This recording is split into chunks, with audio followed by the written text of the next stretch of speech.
Right, so let's talk about configuring and monitoring BGP. So we've gone through basically how BGP works, how it's set up, various attributes of BGP, the concepts of BGP. Let's look at how do we configure BGP. So here's our case study. Here's our objectives. We want to configure IBGP and eBGP as outlined on the diagram. We're going to use loopback-based IGP peering sessions. So that means that we're going to establish our IBGP peers between the loopback interfaces of our internal routers. We're going to ensure next hop reachability for both of our eBGP peers. We wish to advertise an aggregate route of 172.24.00/22 to both ISPs, so to ISP A and ISP B. Things to note is that the loopback interfaces of R1 and R2 must be included in our IGP. Okay, how do we set this up? So here we are, first up under our edit routing options hierarchy, and we've done a couple of things there. First thing we've done is we've defined the router ID as 192.168.100.1, and we've also defined and set our autonomous system number of 65503 for this device. Now, we're going to do a similar thing on R2, which will have the same autonomous system number, but a different router ID. Under the edit protocols BGP hierarchy, we've defined a group. Now, this is a user-defined name here, and we've called it INT for, is short for internal, and we've used the autonomous system number to identify this group. So within BGP, we define groups. The group is where our peering resides. Type is internal. So we're saying this is an internal BGP peer we're setting up here. We're defining our local address, which is the loopback address of this particular router, 192.168.100.1, and we're defining our neighbor that we're peering with, which is R2 in this case, and its loopback address is 192.168.100.2. So that's our internal peer set up there. That's our IBGP session. Now let's go to our eBGP peering session. In this case, we've given it a name of EXT, short for external, 65501, which actually is the autonomous system number of our peer. Type is external, so it's an eBGP session. Peer as, and we've given it our autonomous system number there, which is the autonomous system number of the other autonomous system. So that's the autonomous system that we are peering with. So that's our peer's autonomous system number. And the neighbor address is the physical interface address of our peer. So the router that we're peering with. You notice that we don't specify a local address in that particular situation, and that is because the local address automatically becomes the address of the physical interface that is directly connected to that peer.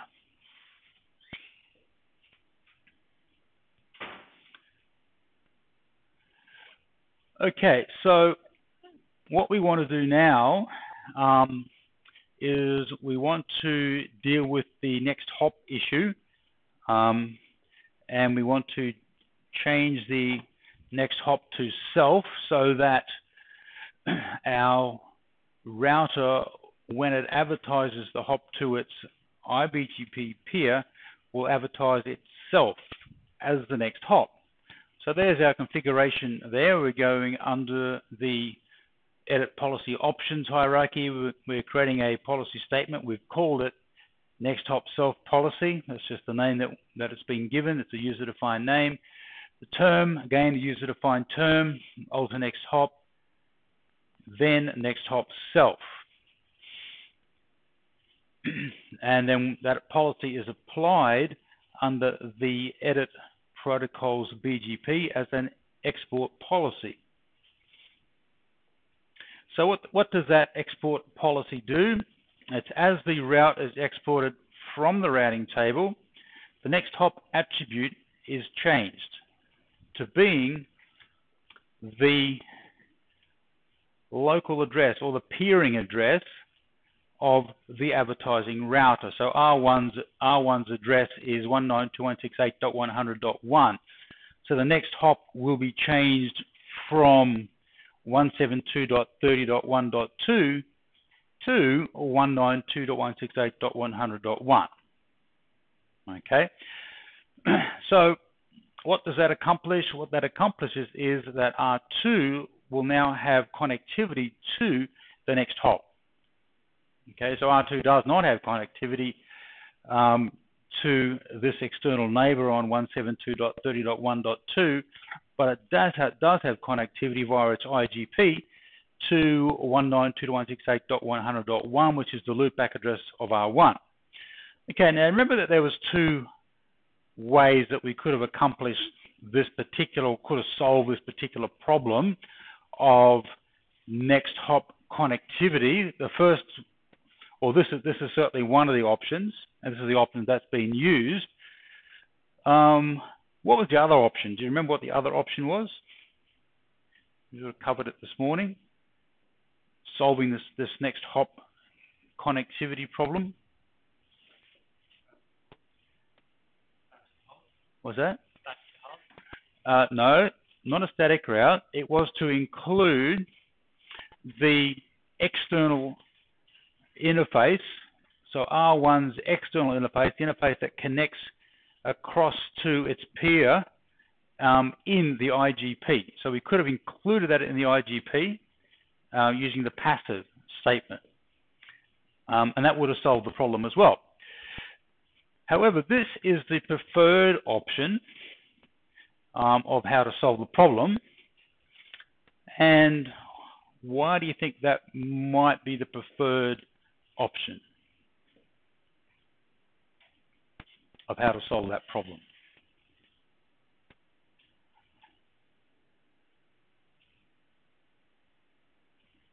Well, just think of a situation where we may have many eBGP peering arrangements with many different peers.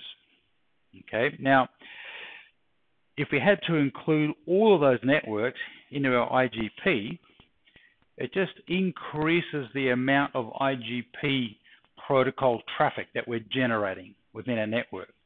Okay, because our IGP now has to advertise or distribute link state advertisements for all of those networks as well.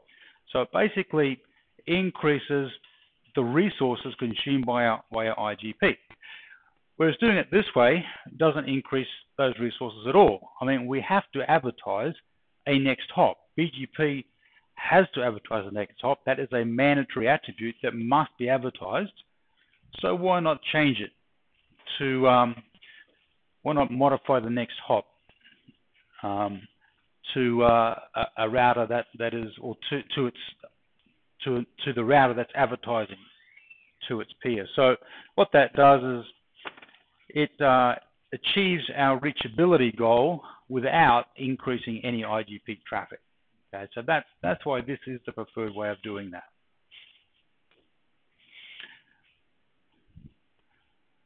Okay, now let's get to advertising that aggregate route.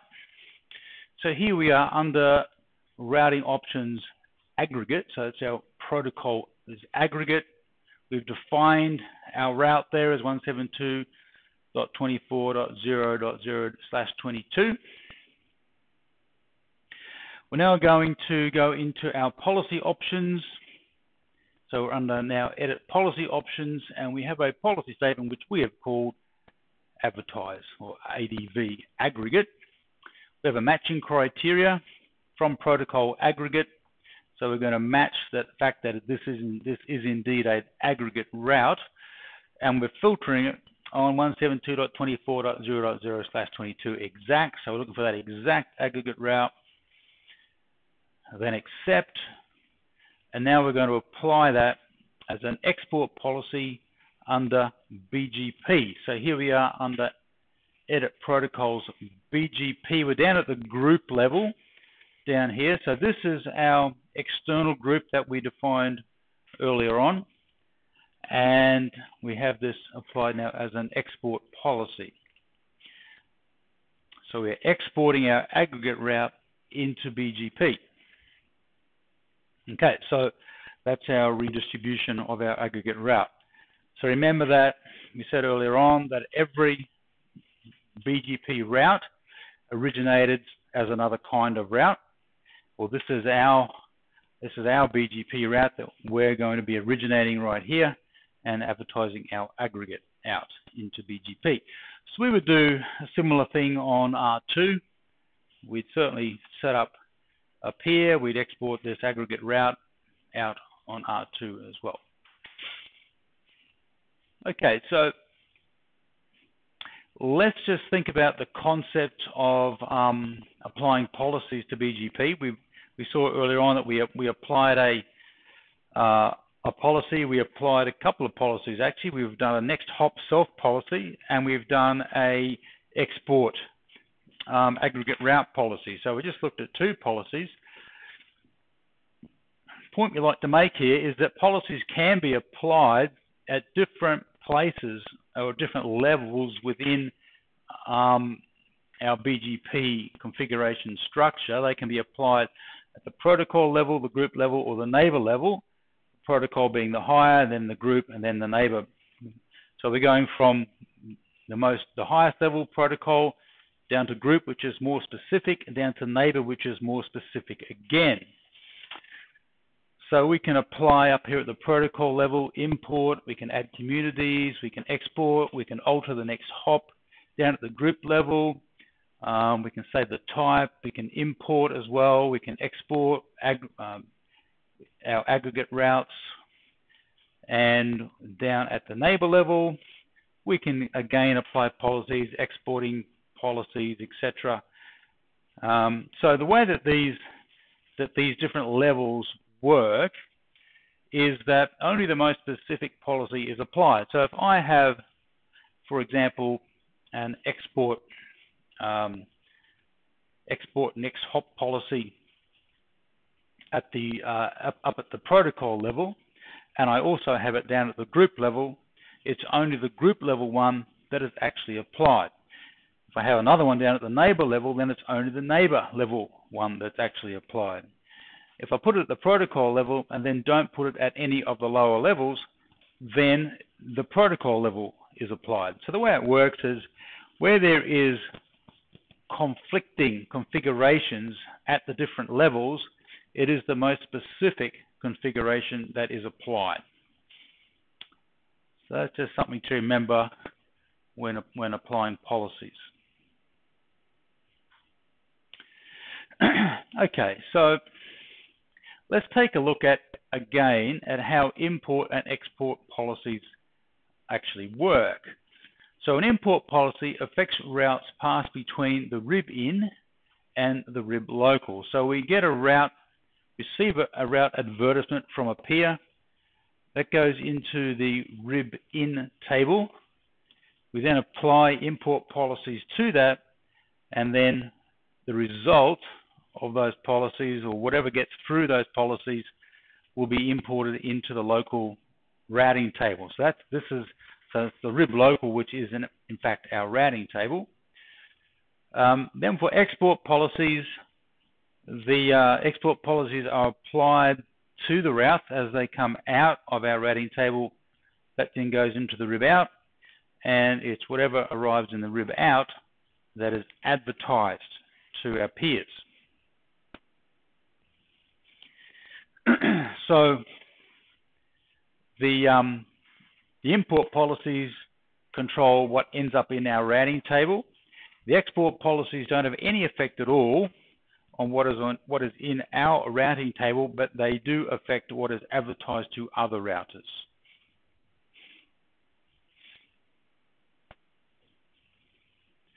Okay, let's look at monitoring BGP. We can use the Show BGP summary to have an overview of BGP information. In this particular output, we can see we have two peers. We're still on R1, so there's the two peers that we created. We've got our external peer on top there. We can see the autonomous system of that, packets in, packets out.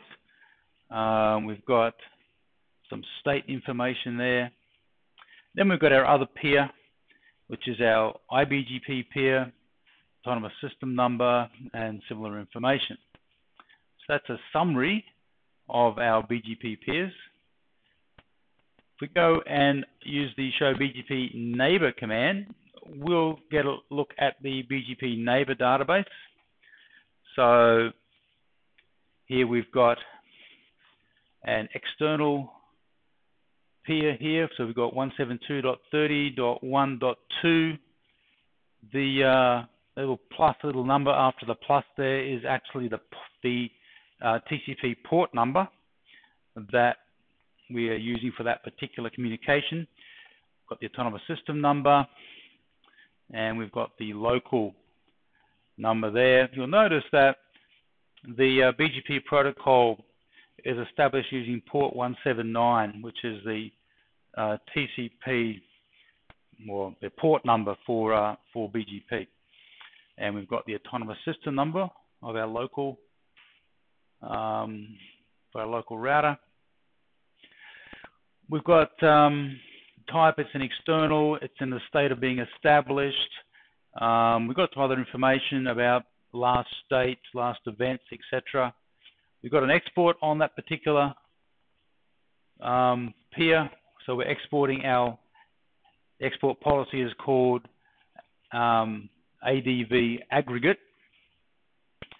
Other information is some preferences on the route preference there, hold time, peer IDs, and eventually the interface that we're using to establish that peer.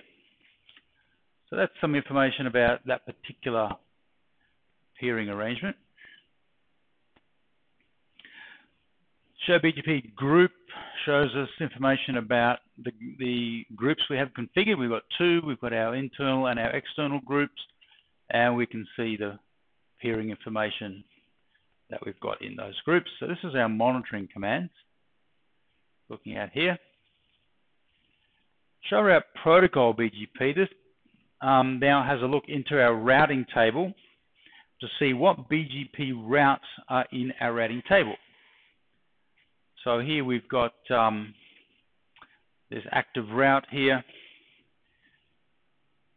It's got an ID. It's got a AS path. So we've got the autonomous system numbers in the path. We've got our peer and our interface as well. And we have another route in there as well, which is not active. What we do see is that we've gotten that route from our iBGP neighbor, 192.168.100.1. That's where that route came from. That route is not active. It's the other one that's been selected as the active route.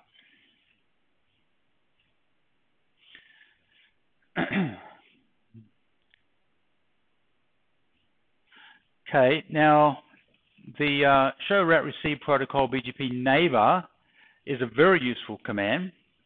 What that tells us is what BGP routes we are receiving from a particular neighbor. So here's the command, example of the command, show route received protocol BGP 172.30.1.2. Now that's our eBGP peer, and what that tells us is what route advertisements are we receiving from that peer. So this is before it goes through any import policy.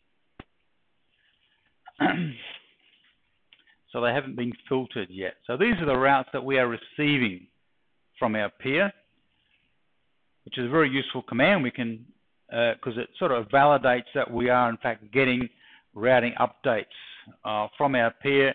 If for some reason we don't have connectivity to a particular network and we're wondering, why don't I have any routes for that particular network?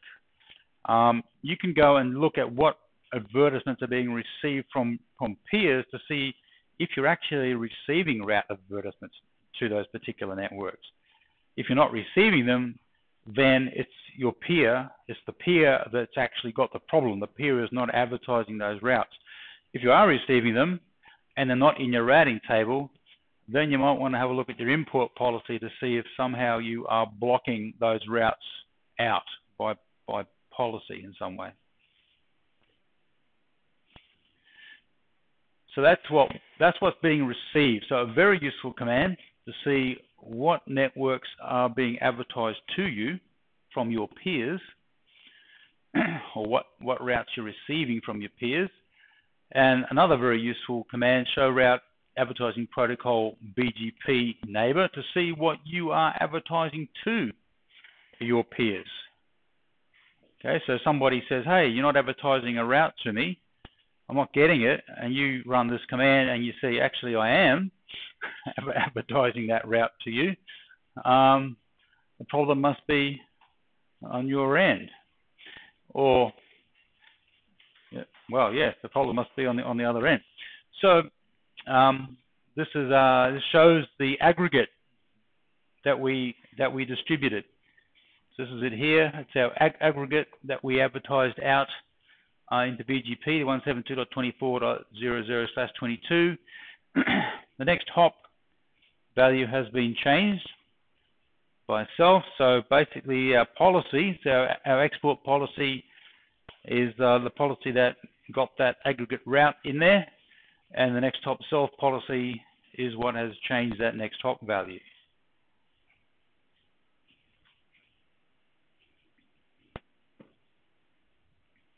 So another very useful command, because that validates really our configuration that we're trying to achieve the goal of advertising our aggregate and changing the next hop to self. Okay, that validates the fact that we have achieved those goals. Okay, so in this chapter we describe BGP and its basic operations. We named and described common BGP attributes, listed the steps in the BGP route selection algorithm, describe BGP peering options and the default route, advertisement rules, and configured and monitored BGP. So, hope you enjoyed that. That was our introduction to the BGP protocol. Let's look at a few review questions. What happens if a router receives a BGP route with its own autonomous system number in the AS path? What happens? What does that BGP router do with that route?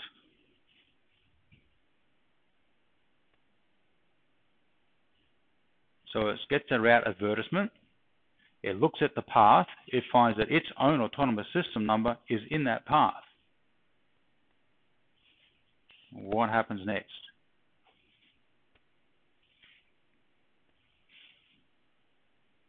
Is that fine or is that a problem?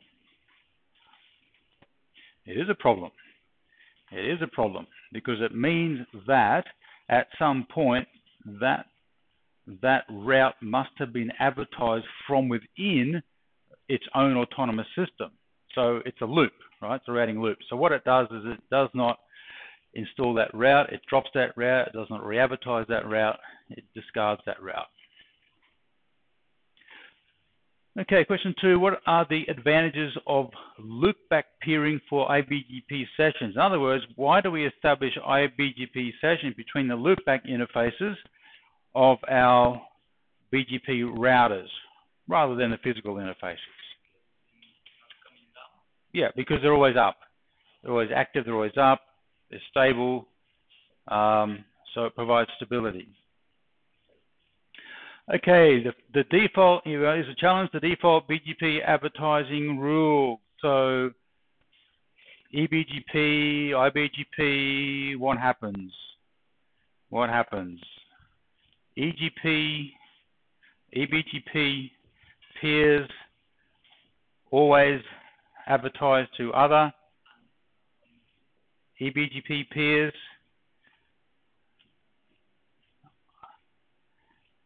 Okay, eBGP learned routes are advertised to IBGP peers. IBGP learned routes are not re-advertised to other IBGP peers. Okay, they're not.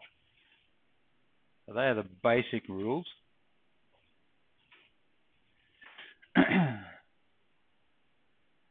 Which Junos operating system CLI commands allow you to view BGP routes received from and advertised to a BGP peer?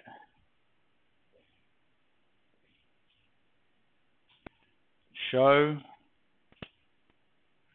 route receive protocol BGP is received. Let's go back and look at them. Cheat sheet, show route advertising protocol BGP for advertised routes. So that was the received. And we've got to specify the neighbor's address in the command. Yeah, that's a bit I forgot to say. Got to specify the neighbor's address in the command. So advertise, receive from which neighbor, advertise to which neighbor. Okay. All right, you guys are going to have fun doing a lab on that. I just want to show you something that is interesting for you to have a look at as well. There is a quite an interesting website that we can go to. I'm just going to get that up on the screen here. It's this NTT Communications Looking Glass site. And this is these are live BGP routers on the internet, and it's really cool because what we can do is we can actually take a look at live BGP routes on the internet through this particular site. So it's kind of cool. We're just going to have a look at. We're going to select a router here, and we can see there's lots of routers we can choose from. I'm going to go down and choose this one in Sydney, right there. Select a query. I'm going to look for a BGP route, and I'm going to look for a BGP route to my public IP address. There it is there, the 103.96.6.108. I'm going to submit that request. See if it'll do that for me. And here are the query results. Router Sydney AU. Showing BGP IPv4 unicast route to 103.96.6.108. What we find is that there are 35 available paths or 35 available routes that this router has received from my IP address. Or 35 available paths. Excuse me. You also find that the best one was path number 34. So, excuse me. So here we have some information about its peers, path number 1, where it was received from, the fact that it was not advertised to any peer because it wasn't the best path. We've got some information about that particular route there. We've got some autonomous system numbers there by the looks of it. We've got origin, IGP, we've got a metric, We've got some community attributes there, which begin with an autonomous system number followed by a colon and a value. So there's a bunch of community attributes on that path there. So that was path number 1 there. And so we can go through and look at all the different routes. These are all the routes that this has received. This particular router has received for possible paths to our IP. You can see that there's different autonomous system numbers in the different paths that it's received. They're all different down there. So all the different possibilities till we finally get down to number 34, which was the best one. You see that they're all not advertised to any peer because they're not the best path. So if they're not the best path, they're not re-advertised. If we get all the way down to 34 here we are, 34, there it is there, and advertise to update groups and advertise to peers. So it has in fact been advertised to that particular peer there. We can see we've got autonomous system numbers in the path. We've got some next hop information there. We've got the origin, came from an IGP, local preference number is 100. What else we got? Received path, etc., etc. There's some community attributes on that route right there. And we don't have the original AS in there. Not found. Okay. So there we are. So that is in fact the route that was re-advertised by that router. There's that one there. So this is a live BGP route on a live router. You can go through and you can take a look at these, put these queries in, and it'll come up with a result for you. So there it is, a real live BGP route on a real live router. Alrighty, what we're going to do, we're going to take a break. I'm going to go to our next topic, which is IP tunneling. IP tunneling. So we'll take a short break, and then we'll get into our next topic.